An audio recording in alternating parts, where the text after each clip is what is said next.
ታሪካችን የሚጀምረው ካሜሩን በህይወቱ ፍቅር ከዲያና ጋር ከአልጋው ላይ ሲነቃ ነው። እሷ አብሯት እንዲቆይ ብትፈልግም እሱ ግን ወደ ስራ መሄድ አለበት። መሳሳም ይጀምራሉ። ነገር ግን ከጥቂት ሰከንዶች በኋላ ካሜሩን ወደ ታች ይወርዳል። እዚያም አባቱ ይጠብቀዋል። አባቱ ካሜሩን ህይወቱን በቁም ነገር እንዲይዝና ቀጣይ እቅዱን እንዲያወጣ ይወተውተዋል። ካሜሩን የሁለተኛ ደረጃ ትምህርቱን ካጠናቀቀ በኋላ የአንድ ዓመት እረፍት ወስዶ ነበር። አሁን ግን ያን ጊዜ ስላለቀ ምን እንደሚያደርግ ማሰብ አለበት። ምናልባት ኮሌጅ መግባት። እሱ ግን ምን ማድረግ እንደሚፈልግ እርግጠኛ አይደለም። አባቱ ሃንተር ልጁ ከላዩ ክፍል ውስጥ ከደረደራቸው አሻንጉሊቶች ውጪ የተሻለ የወደፊት ህይወት እንዲኖረው ይፈልጋል።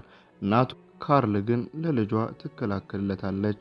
ካሜሩን ትንሽ እረፍት መስጠቱ ጥሩ ሀሳብ እንደሆነ ታምናለች። ሃንተርም ተስማምቶ 3 ሳምንታት ብቻ እንደሚሰጠው ይነግረዋል። ከዚያ በኋላ ግን ልጁ ስለ ወደፊት ህይወቱ ግልጽ የሆነ እቅድ እንዲኖረው ይጠብቃል። ካሜሩን ግን ለስራ እየፈረደበት ስለሆነ ሳይቁርስ ለመውጣት ይነሳል። ይህም ቁርስ እንዲበላ የምትፈልገው እናቱን ያሳዝናታል። ካሜሩን በብስክሌቱ ወደ ስራው ይከንፋል። ሰፈሩን አቋርጦ አይስክሬም ቤት ወደሚገኘው የስራ ቦታው ይደርሳል። እዚያም እንደደረሰ አለቃው ሌኒ ማታ ቤቱን እንዲዘጋ ይጠይቀዋል። ነገር ግን ካሜሩን ከዲያና ጋር ቀጠሮ ስላለው አይችልም። ሌኒ ግን አያምነውም። ምክንያቱም ዲያና ለካሜሩን አትመጥነውም፣ ከሱ አቅም በላይ ናት ብሎ ያስባል። የሥራ ባልደረባው ሊዝ ካሜሩን ለሌላ ሰው ጋር ቀጠሮ እንዳለው ስትሰማ በቀናት ትበሳጫለች። ብቸኛው ቀጠሮ ከእጅህ ጋር ነው ማለት ታሾፍበታለች። ከውጪ ሊዛና ካሜሩን እያወሩ ነው። ሌኒ ማታ ቤቱን እንድትዘጋ ያስገድዳት እሷን እንደሆነ ይታወቃል። ነገር ግን እሷን በጣም ያስከፋት ካሜሩን ከዲያና ጋር መውጣቱ ነው። እሷን ብትሆን ዲያና ከሱ በላይ እንደሆነች በማሰብ አታምነውም። እሱ ግን ለንግግሯ ቦታ ሳይሰጥ ጥሏት ይሄዳል። ካሜሩን በብስክሌቱ ወደ ቤቱ ሲመለስ ዲያናን በጣም አምሮባት ያያታል። ወዲያውኑ ስልኩን አውጥቶ ሊቀርጻት ይሞክራል። በቆንጆ ሰውነቷ ተደንቆ እያያት ሳለ ድንገት ጉልበተኞች መጥተው ምን እያየ ነው ብለው ይጮሁበታል። እሱም ምንም ብሎ ለመሸፋፈን ይሞክራል። ዲያና ጉልበተኞቹን ለማስቆም ትመጣለች። እነሱ ግን ካሜሩን ፎቶ ሊያነሳት እንደነበር ይነግሯታል። እሱ ለሷ መልእክት እየላከ እንደነበር ለማስረዳት ቢሞክርም ስልኩ አሁን በጉልበተኛው እጅ ነው። ጉልበተኛው ስልኩን መንገድ ላይ ይወረውሯል። ስልኩ ተሰባብሮ ከጥቅም ውጭ ይሆናል። ካሜሩን ስልኩን የሰበረው ቻድ መሆኑን ለዲያና ይነግራታል። እሷም ጄሰንንና ቻድን ወደ ቤታቸው እንዲሄዱ ትነግረዋለች። ስለ ፎቶ እንደገና ትጠይቋለች። እሱ ግን ፎቶዋን እንደማይፈልግ ይነግራታል። በዚያ ምሽት ካሜሩን ክፍሉ ውስጥ ሆኖ በመስኮት በኩል ጎረቤት ቤት አንዲት ቆንጆ ሴት ያያል። እንዳታየው መብራቱን በፍጥነት ያጠፋል። ልብሷን ስትቀይር ለማየት ይሞክራል። ነገር ግን ድንገት እናቱ ትመጣና ታየዋለች። እሱም በፍጥነት መጋረጃውን ይዘጋዋል። እናቱን ካሳመነ በኋላ ወዲያውኑ መብራቱን አጥፍቶ እንደገና በመስኮት መመልከቱን ይቀጥላል። ሆኖም ሴትየዋ ታየዋለች። እራት ላይ ካሜሩን እናቱ ያመጣችለትን ምግብ አይወደውም። ነገር ግን ዋናው ጭንቀቱ አባቱ ሌላ ስልክ ሊገዛለት አለመፈለጉ ነው። አባቱ ሃንተር ካሜሩን ለዓመታት ሊያሸማቅቀው ለነበረው ለቻድ በድፍረት ምላሽ እንዲሰጥ ይፈልጋል። እናቱ ነገሩን ለማለስለስ ብትሞክርም አባቱ ግን በሐሳቡ ጸንቷል።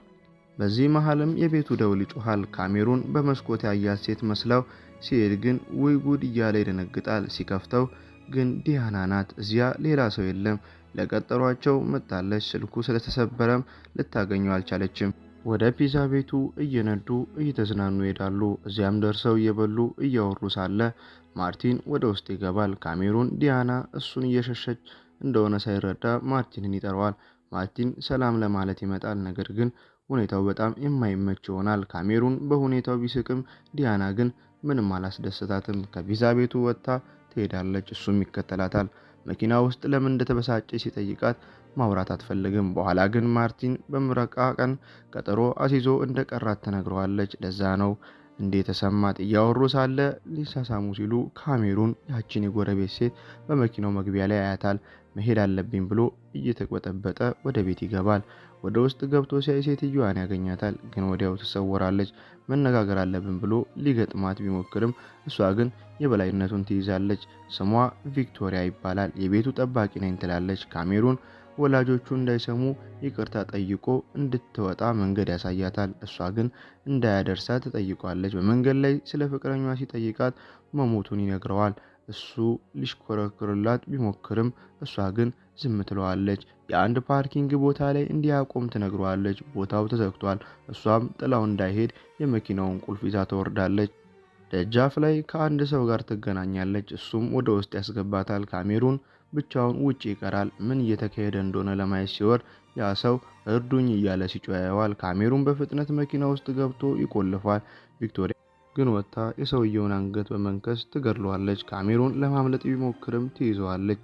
እያሽከረከሩ ሳለ ካሜሩን ባየው ነገር ይደነግጣል። እሷ ግን እየሳቀች ተረጋጋ፣ እኔ ቫምፓየር ነኝ ትለዋለች። አሁን ጉዳት እንዳያደርስበት በየቦታው ሊያሽከረክራት ይገደዳል። ትሰማዋለችም። በሚቀጥለው ቀን ጠዋት አባቱ መኪናው ላይ ስላለው ደም ይጠይቋል። ቪክቶሪያ መታ አጋዘን ተጋጅቶ ነው ብላ ትዋሻለች። ከዚያም ካሜሩን እሷን በየቦታው እንዲያደርሳት አባቱ መኪናውን እንዲሰጠው ታሳምነዋለች። ስራ ቦታ ላይ ካሜሩን ለሌኒ ስለ ቀጠሯ እያወራ ሳለ ሊዝ አንድ ሰው ውጭ እንደሚፈልገው ትነግሯለች። የመጣው ማርቲን ነው። ከዲያና ጋር ሌላ እድል ይፈልጋል። ውበቷ ያሳብደኛል ይላል። ካሜሩንም ዲያናን እንዲጠይቅለት ይስማማል። ዲያናም የካሜሩን ሀሳብ ደስ ይላታል። በዚያ ምሽት ጉዟቸውን ይጀምራሉ። ቪክቶሪያ ለምታደርገው ነገር ምክንያት ባይጠይቅ እንደሚሻለው ያማራል። በይቷው ላይ ይደርሳሉ። እንደተለመደው ካሜሩን መኪና ውስጥ ይቀራል። ወይ ጉድ እያለ ይደነግጣል። ቪክቶሪያ ተመልሳ ስትመጣ ደሙን ታጸዳዳለች። በኋላም መኪናውን ታጥቦ ወደ ቤት ይመለሳሉ። ሌሊት ተኝቶ ሳለ ቪክቶሪያን አልጋው ላይ ያገኛታል። እድሜዋ 247 ዓመት እንደሆነና ፍቅረኛዋ በቫምፓየሮች ስለተገደለ እሷም ወደ ቫምፓየርነት እንደተቀየረች ትነግረዋለች። ጠዋት ላይ ማርቲን ካሜሩን ይቀሰቅሷል። ዲያናን እንዴት ማስደመም እንዳለበት ግራ ገብቶታል። በዲያናና በማርቲን ቀጠሮ ላይ ካሜሩን አብሮ እንዲገኝ ይስማማሉ። ካሜሩንና ዲያና እያወሩ ሳለ ካሜሩን ማታ ከሌላ ሴት ጋር ቀጠሮ እንዳለው ይነግራታል። ሊዝና ሌኒ ካሜሩን እንዴት እንደ ዲያና ያለች ቆንጆ ሴት ሊያገኝ እንደቻለ ሊገባቸው አልቻለም። ካሜሩን አሁን ስለ ግድያው ጓግቷል። ቪክቶሪያ ከመሄዷ በፊት ሁለት ተጨማሪ ኢላማዎች አሏት። የመጨረሻዋ ቫምፓየር ግን በጣም ጠንካራ ስለሆነች መግደል ከባድ ነው። ቦታው ላይ ደርሰው ወደ ውስጥ ይገባሉ። ቪክቶሪያ በህንፃ ውስጥ በዝግታ እየተራመደች ትሄዳለች። በመጨረሻም የመጨረሻው ክፍል ላይ ትደርሳለች። ነገር ግን አንድ የጥበቃ ሰራተኛ ይከተላታል። የጥበቃ ሰራተኛው ቪክቶሪያን አግኝቶ ይተኩስባታል። ካሜሩን ሊረዳት ሲሞክርም እሱም ተመቶ ይወድቃል። ቪክቶሪያ ግን አልሞተችም። የሰውየውን አንገት ነክሳ ትገድለዋለች። ካሜሩን መሬት ላይ ወድቆ ስታየው የሞተ መስሏት ትደነግጣለች። እሱ ግን ሞቼ በመምሰል ነው ይላታል። እሷ ግን አደጋ ላይ ስለጣለ ራሱን ትጠቅየዋለች። ወደ ቤትም ይመለሳሉ። በማግስቱ ካሜሩን ከዲያናና ከማርቲን ጋር ካለበት የሶስትዮሽ ቀጠሮ ቪክቶሪያ እንድታስጥለው ይጠይቃታል። ስራ ቦታ ላይ ሊዝ በመጨረሻ ድፍረት አግኝቶ ካሜሩንን ለቀጠሮ ትጠይቋለች። እሱም ይስማማል። ነገር ግን በስራ ብዛት ምክንያት ኮንሰርቱ ላይ መገኘት አይችልም። ካሜሩን ከማርቲን እና ከዲያና ጋር በቀጠሮ ላይ ነው። ማርቲን ቢጓጓም ወሬ ማውራት ግን አልቻለም። ካሜሩን እንዲያወሩ ሊረዳቸው ሞክርም ሊግባቡ አልቻሉም። ዲያና ወደ ሽንት ቤት ስትሄድ ቪክቶሪያ ካሜሩንን ለመውሰድ ትመጣለች። ካሜሩን ዲያናን እየወደዳት ማርቲንን ከዲያና ጋር ለማገናኘት መሞከሩ ስህተት እንደሆነ ትነግረዋለች። ወደ ስራ ቦታው ሲሄድ ቻድና ጄሰንን እዚህ ያገኟቸዋል። ቪክቶሪያ ትገጥማቸዋለች። ቻድም ካሜሩንን መምታት ይጀምራል። አሁን ካሜሩን የመመከት ግዴታ አለበት። ካሜሩን መዋጋት ባይችልም ቪክቶሪያ የቻድን ጎድና እንደሚመታው ፍንጭ ሰጠዋለች። በመጨረሻም ቻድን መቶ መጣል ይጀምራል። ከድብድቡ በኋላ ቻድ ቪክቶሪያ ማን እንደሆነች ይጠይቃታል። እሷ ግን ካሜሩን እንደሆን የሚፈልገውን ማንኛውንም ሰው ነኝ ትለዋለች። ካሜሩን ስለቆሰለ ቪክቶሪያ የሚጠጣ ነገር ትሰጠዋለች። እሱም ወዲያ ይሻለዋል። ሆኖም የጠጣው ደሟን እንደነበረ ይረዳል። አሁን ቫምፓየር ሆናለሁ ብሎ ይጠይቃታል። እሷ ግን አትሆንም ትለዋለች። አሁን ካሜሩን በጣም ንቁ ሆኗል። አልጋው ላይ ሆኖ ስለ ዲያና እያሰበ ሳለ ቪክቶሪያ አጠገቡ ትታያለች። ታማኝ ሰው ስለሆነ ታመሰግነዋለች። መሳሳም ይጀምራሉ። ነገር ግን ካሜሩን ድንገት ያቆማል። ቪክቶሪያ መቀጠል ብትፈልግም እሱ ግን ያስቆማታል። እሷም ተሰውራ ወደ ቤቷ ትሄዳለች። በማግስቱ አባቱና ካሜሩን ፈገግታ ይለዋወጣሉ። ማርቲን ግን ካሜሩን ቀጠሮ ላይ ጥሎት ስለሄደ ተበሳጭቷል። ካሜሩን ግን ቦታ ሳይሰጠው ይሄዳል። ዲያናና ቪክቶሪያ ስራ ቦታ ላይ ይገናኛሉ። ሊዝ የካሜሩንን ችግር እየሰማች ማታ ወደ ኮንሰርት እንዲሄድ ተደርጓለች። በኋላም አባቱን ያገኘዋል። አባቱ ካሜሩን ከብዙ ሴቶች ጋር ስላለው ግንኙነት ምክር ይሰጠዋል። ብዙ አማራጮችን በአንድ ጊዜ ለመያዝ ከሞከር መጨረሻ ላይ ሁሉንም ታጣለህ ይለዋል። ካሜሩን ከመሄዱ በፊት ቪክቶሪያን ለማየት በመስኮት ሲያይ ግን የሚገርም ነገር ይታያል። ዲያና የቪክቶሪያ ሶፋ ላይ ትቀመጣለች። አብረው የፍቅር ጊዜ እያሳለፉ ይመስላሉ። ቪክቶሪያ ዲያናን ወደ መኝታ ቤት ስትወስዳት ካሜሩን ተከትሏቸው ይሄዳል። ሊዝ ግን እየጠበቀችው ነው። ቪክቶሪያና ዲያና ልብስ ሲለኩ ያያል። ከዚያም መሳሳም ይጀምራሉ። ይህ የካሜሩንን ልብ ይሰብረዋል። ሊዝ አሁንም እየጠበቀችው ነው፣ እሱ ግን አልመጣም። በማግስቱ ጠዋት ዲያና ከቪክቶሪያ ቤት ስትወጣ ያያታል።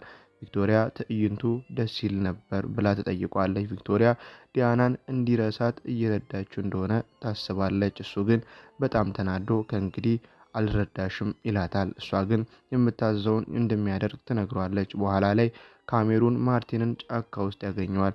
እንደገና ዲያናን እንዲጠይቃት ያሳምነዋል። ካሜሩን ከስራው ይለቃል። ሊዝ ግን ቀጠሮ ስለረሳው ትመታዋለች። ካሜሩን ዲያናን ለማርቲን ሌላ ቀጠሮ እንድትወጣ ያሳምነዋል። እናቱ አባቱ ሳያውቁ አዲስ ስልክ ትገዛለታለች። እሱና ማርቲን ዲያናን እንዴት እንደሚያወሯት እቅድ ያወጣሉ። ማርቲን በጆሮ በሚደረግ ስልክ አማካኝነት ከካሜሩን መመሪያ እንደተቀበለ ያወራታል። ካሜሩን የሚነግረውን ጣፋጭ ቃላት ለማርቲን ይነግረዋል። ዲያናም ትማረካለች። ማርቲን ዲያናን ወደ ጸጥ ያለ ቦታ ይወስዳታል። ካሜሩን ጣልቃ ሊገባ ቢሞክርም ዲያና ግን እዚያ መሆኑን ታውቃለች። ድንገት አስደንጋጭ ነገር ይፈጠራል። ዲያና ቫምፓየር ሆና ማርቲንን ትነክሰዋለች። ካሜሩን ሊዝን ፍለጋ ሲሄድ ዲያና እዚያ ትጠብቀዋለች። ዲያና ቫምፓየር መሆኗን ግን ድሮ ታውቅ ነበር። ልትገላት የምትፈልገው የመጨረሻዋ ቫምፓየር ዲያና ናት። የካሜሩን ወላጆች ለቀጠሮ እንዲወጡ አድርጋ ዲያናን ለማጥመድ ካሜሩንን እንደ ማጥመጃ ትጠቀምበታለች። ዲያና መታ ከሌኒ ጋር ትገናኛለች። ሌኒ ቫምፓየር መሆኗን ስለደረሰበት ሚስጥሯ እንዳይወጣ ወደ ቫምፓየርነት ትቀይረዋለች። ዲያናና ማርቲን ወደ ቤት ይገባሉ። ቪክቶሪያ ዲያናን ለመግደል ብትሞክርም ካሜሩን እንዳይጎዳ ትነጥቀዋለች። ከከባድ ፍልሚያ መሃል ቪክቶሪያ አንድ እውነት ትረዳለች። በፍቅረኛዋ ገዳይ ዲያና አይደለችም። እውነተኛው ገዳይ የዲያና ጌታ ማስተር እንደነበረ ታውቃለች። ፊልሙ ሲያልቅ ካሜሩን በሕይወቱ ምን ማድረግ እንዳለበት ይወስናል። ስለ ቫምፓየሮች መጽሐፍ ይጽፋል። ለሊዝ ሁሉንም እውነት ይነግራታል። ምንም እንኳን ታሪኩ ባታምነውም ሌላ እድል ትሰጠዋለች። ፊልሙ እዚህ ጋር ያበቃል። ላይክ፣ ሼር፣ ሰብስክራይብ ማድረጋችሁ እንዳትረሱ። ትዕይንት ሪካፖች ነበርን።